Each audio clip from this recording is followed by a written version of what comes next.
নমস্কার বন্ধুরা, আজকে আমি তেল ছাড়া টক ঝাল মিষ্টি আমের আচার বানাবো। তার জন্য আমি আমগুলোকে খোসা ছাড়িয়ে ভালো করে ধুয়ে রেখেছি। এবার আমি ছোট ছোট পিস করে নেব। আমগুলোকে ছোট ছোট পিস করে নিয়েছি, এবার আমি মিক্সারে দিয়ে দিচ্ছি।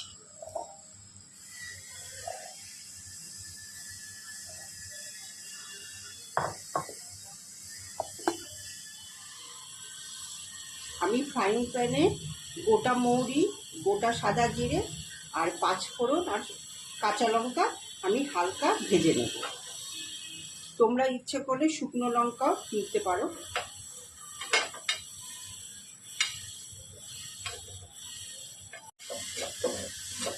দেখো বন্ধুরা, এটা পুরোই ভাজা হয়ে গেছে।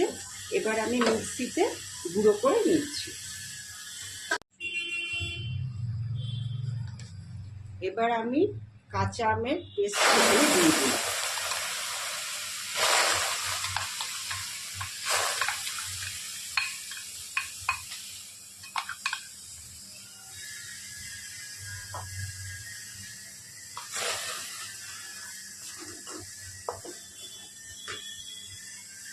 এবার সামান্য নুন দিচ্ছি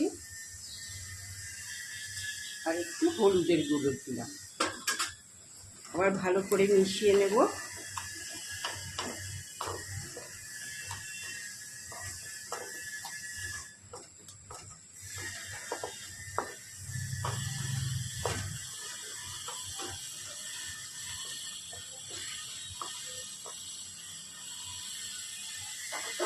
এবার আমি চিনিটা দিয়ে দিচ্ছি।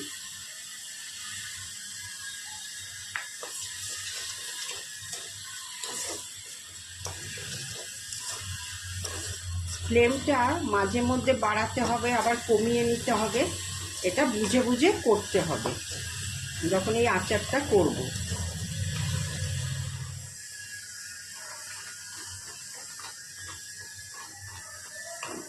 অনেকটা দেখো ঘন হয়ে এসছে।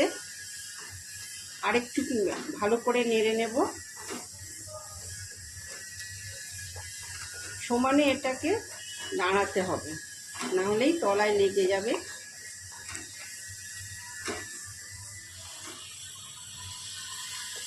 দেখো অনেকটা ঘন হয়ে গেছে। এবার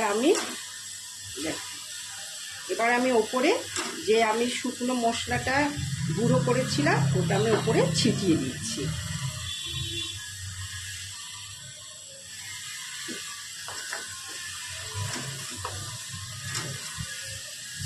ব্যাস, আমার তৈরি হয়ে গেল তেল ছাড়া টক ঝাল মিষ্টি আমের আচার।